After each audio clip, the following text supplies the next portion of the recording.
बाजार के विस्तार को प्रभावित करने वाले तत्व। बात को समझना है कि बाजार का विस्तार मतलब क्या है ना? बाजार का विस्तार का मतलब होता है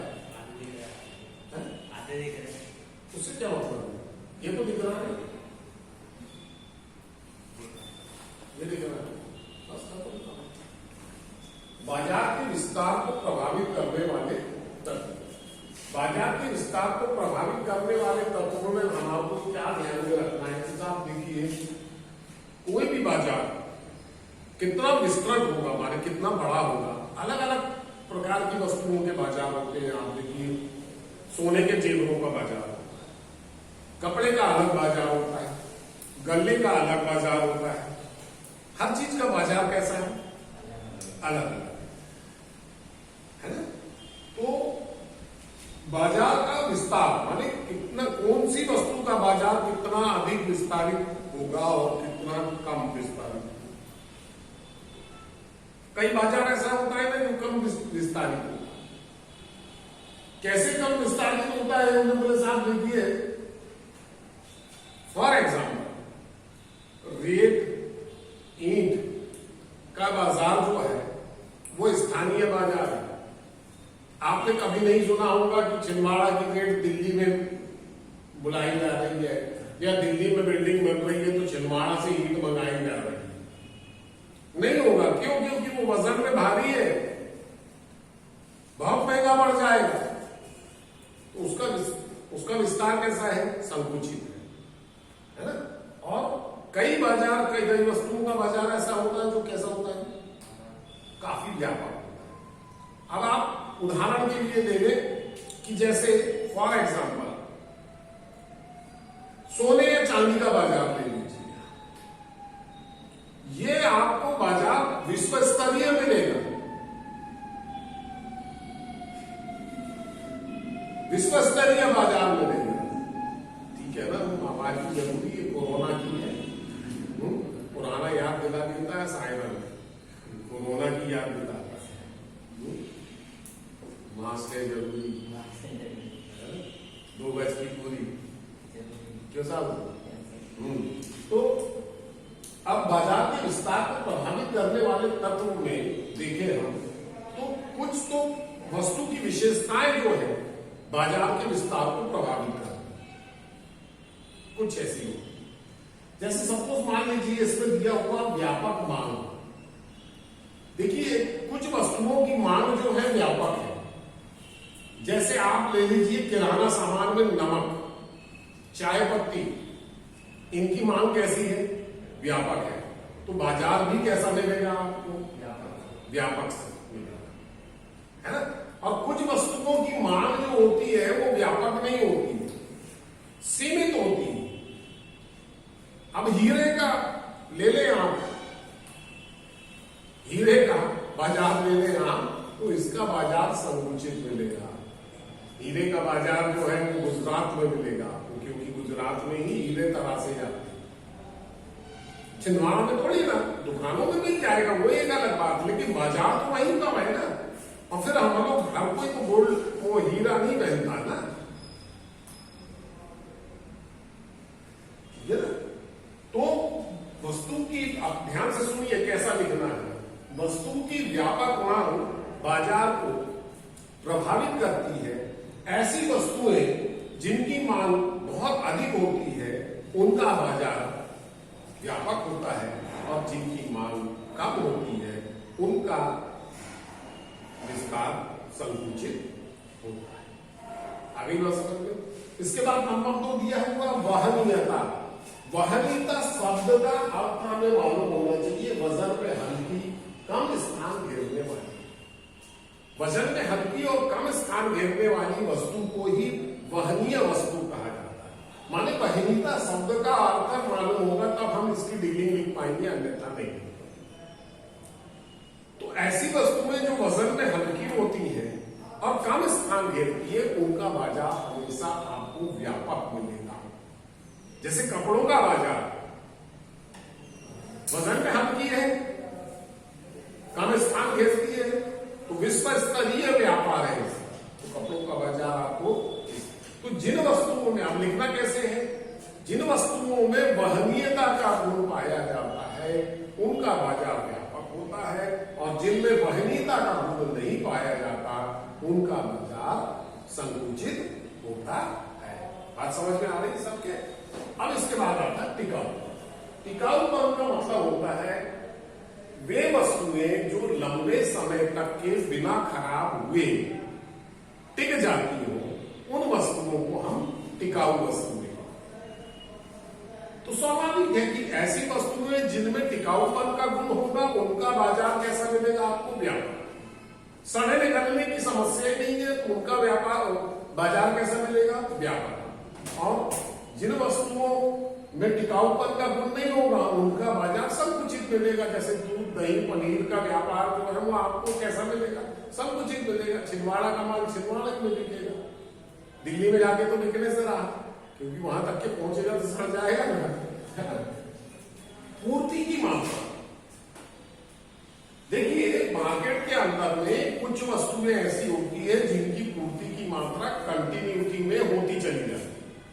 जैसे गेहूं की गल्ला ले लीजिए तो गल्ले में गेहूं, दाल, चावल ये आते हैं। मार्केट के अंदर में दुकानदारों के पास जैसे ही माल कम हुआ फट से उनके पास पूर्ति हो जाएगी, फिर माल कम हुआ फिर पूर्ति हो जाएगी। बात दिमाग में आ रही है सबके? तो इतना डिटेल्स में ना लिखते हुए इसमें ये लिखना है आपको कि बाजार में जिन वस्तुओं की पूर्ति की मात्रा अधिक होती है उनका बाजार हमेशा व्यापक होता है, और जिनकी पूर्ति की मात्रा सीमित होती है उनका बाजार हमेशा संकुचित होता है।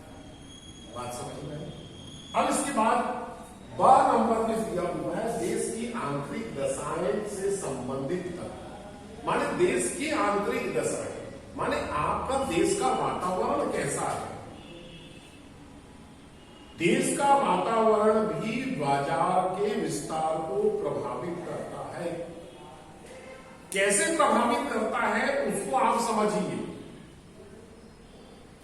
छोटे से उदाहरण से बात मैं बता रहा हूं कि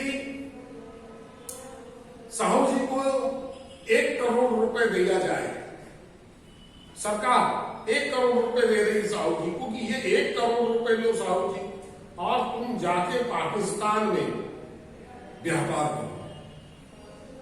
तो साहू जी ये बोलेगा कि साहब मुझे आप 10 करोड़ रुपए भी दो तो मैं पाकिस्तान ना जाऊं, मरना है क्या? जहां आए दिन बम फूट रहे हो, गोलियां चल रही हो, है ना? तो वो बोल देगा ना बाबा ना भैया हम तो अब नहीं जाएंगे वहां व्यापार करने के लिए। तो देश का वातावरण कैसे प्रभावित कर रहा है? बाजार संकुचित हो जाएगा, है ना? तो अब उसमें कौन कौन से तत्व आ रहे हैं वो देखेंगे।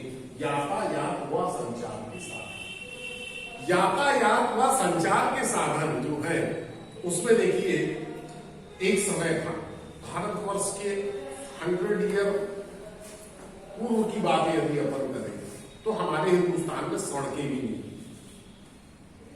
टेलीफोन नहीं था, हाट बाजार लगती थी, बैलगाड़ियों से व्यापार होता था। तो बाजार कैसे थे? संकुचित। गांव का बाजार गांव में लग जाता, वहीं से आवश्यकताओं की पूर्ति हो जाती। आज यदि अपन देखें तो बाजार व्यापक हो गया, हिंदुस्तान की खास तौर पर बात करते हैं। क्यों हो गया? क्योंकि यातायात और संचार के साधन हमारे यहां बढ़ गए, पूरी रोडें बन चुकी हैं। रोड बनने के साथ साथ संचार के साधन में मोबाइल हर जगह अवेलेबल है। आज तो ये मान के चलिए ऑनलाइन ट्रेडिंग चल रही है। माने छिंदवाड़ा में बैठा हुआ व्यक्ति अमेजॉन या फ्लिपकार्ट के माध्यम से दिल्ली से अपना माल मंगा सकता है। माने कितना व्यापक बाजार हो गया संचार के साधनों के माध्यम से। तो इतना लंबा चौड़ा को समझाने के लिए बता रहा हूं। वहां हमारे पास समय कम रहता है तो कम समय में हमें कैसे लिखना है। देखिए कॉलेज में यदि यही बात आएगी तो मैं जितना डिटेल्स में आपको समझा रहा हूं उतने डिटेल्स में आपको लिखना पड़ेगा। हायर सेकेंडरी की बात आ रही है तो यहां पर आपको ये लिखना पड़ेगा कि जिन भी देशों में यातायात और संचार के साधन उपलब्ध होते हैं वहां का बाजार हमेशा व्यापक होता है, और जहां यातायात और संचार के साधन नहीं होंगे वहां का बाजार कभी भी विस्तारित नहीं होगा, वहां बाजार कैसा होगा, संकुचित। नंबर 2, बैंकिंग व्यवस्था। यहां पर भी वही बात आ गई। देखिए, बाजार किससे चलता है? बाजार चलता है व्यापारी से। व्यापारी किस पर डिपेंडेंट है? बैंक पर डिपेंडेंट। अब बैंक यदि गायब हो जाए, यदि बैंक है ही नहीं, मेरे पास लाखों रुपए का गल्ला आ रहा है, बिखरा आ रहा है, तो उसकी सुरक्षा की गारंटी तो है ही नहीं, मेरे यहाँ डाका पड़ सकता है साहब। लेकिन बैंक में मैं वो पैसा जमा कर दूं तो मेरा पैसा कैसा हो जाएगा? सुरक्षित हो जाएगा।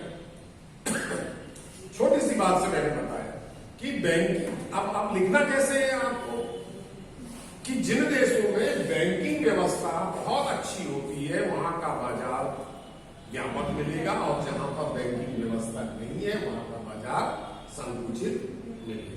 माने बहुत कठिन नहीं है डीलिंग, केवल पॉइंट्स बच्चा यदि याद कर ले तो डीलिंग बड़े आसानी से वो कर सकता है, स्वयं अपनी कॉपी से अपनी बुद्धि का उपयोग कर। और इसके बाद आप आ जाए सरकारी नीति। देखिए, सरकारी नीति भी बाजार के विस्तार को प्रभावित करती है। एक समय था कि जब किसी व्यक्ति को कारखाना खोलना पड़ता था, 1990 के पहले की बात कर रहा हूं मैं, जब किसी व्यक्ति को कारखाना खोलना पड़ता था तो उसको लाइसेंस लेना पड़ता था। लाइसेंस किससे लेता था? वो गवर्नमेंट से लाइसेंस लेता था, और गवर्नमेंट से लाइसेंस लेने के लिए वो एप्लीकेशन लगाता था, फिर बाबुओं के चक्कर काटता था, बाबू को रिश्वत दिया तो फिर बड़े बाबू के पास गई फाइल, वहां रिश्वत दिया तो फिर छोटे साहब के पास फाइल गई, फिर वहां रिश्वत दिया तो बड़े साहब के पास फाइल गई, पता लग रहा फाइल वहीं पड़ी हुई है। वो 6 महीने से ऑफिस के चक्कर लगा रहा है। मन में उसके ये आएगा कि हटाओ, कारखाना ही नहीं बोलता मैं। तो यहां पर सरकार की नीति कैसी हो गई? कठोर हो गई। सरकार बहुत ज्यादा टैक्सेस लगाना शुरू कर दे तो वस्तुएं महंगी हो जाएंगी। तो ऐसी स्थिति में सरकार की नीति कैसी हो गई? कठोर हो गई। तो बाजार कैसा हो जाएगा? संकुचित हो जाएगा। बाजार कैसा हो जाएगा?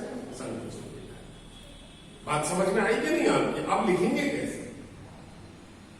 इतने डिटेल्स में तो लिखना नहीं है। सरकारी नीति यहां ब्रैकेट में मैंने कठोर और लचीली बता दी है। आपको इसी को ध्यान में रखते हुए लिखना है कि जिन देशों की सरकारी नीति कठोर होती है वहां का बाजार संकुचित होता है, और जिन देशों में सरकारी नीति लचीली होती है वहां का बाजार हमेशा व्यापक होता है। ठीक है। अब नंबर 4 पॉइंट, वही साहूजी वाला पॉइंट आ गया। ये अभी साहूजी को बोले थे हमने कि 2 करोड़ रुपए ले लो और पाकिस्तान चले जाओ और वहां व्यापार करो। अरे चाहे दिन दिन बम फूट रहे हो, गोलीबारी चल रही हो, है ना, तो वहां पर आदमी नहीं जाता है। तो ये वही वाला पॉइंट, शांति एवं सुरक्षा। शांति एवं सुरक्षा का दायित्व उस देश की सरकार का होता है। ऐसे ही लिखना आपको, शांति एवं सुरक्षा का दायित्व उस देश की सरकार का होता है, और जिन देशों में शांति और सुरक्षा की गारंटी होती है वहां बाजार व्यापक होगा, और जहां पर शांति और सुरक्षा की गारंटी नहीं होगी वहां बाजार संकुचित हो जाएगा। सबके समझ में आएगा? तो ये 5 नंबर में ये प्रश्न अक्सर आता है कि बाजार के विस्तार को प्रभावित करने वाले तत्व या कारक बताइए। ऐसा भी बोल सकता है, इसको घुमा के भी दे सकता है कि वे परिस्थितियां बताइए जिसमें बाजार का विस्तार हो जाता हो या बाजार संकुचित हो जाता हो। घुमा दिया प्रश्न। तो बात तो वही, ये 8 पॉइंट। ठीक है। तो इस तरीके से इकोनॉमिक्स में अपन ने बाजार के विस्तार को प्रभावित करने वाले तत्व देखे।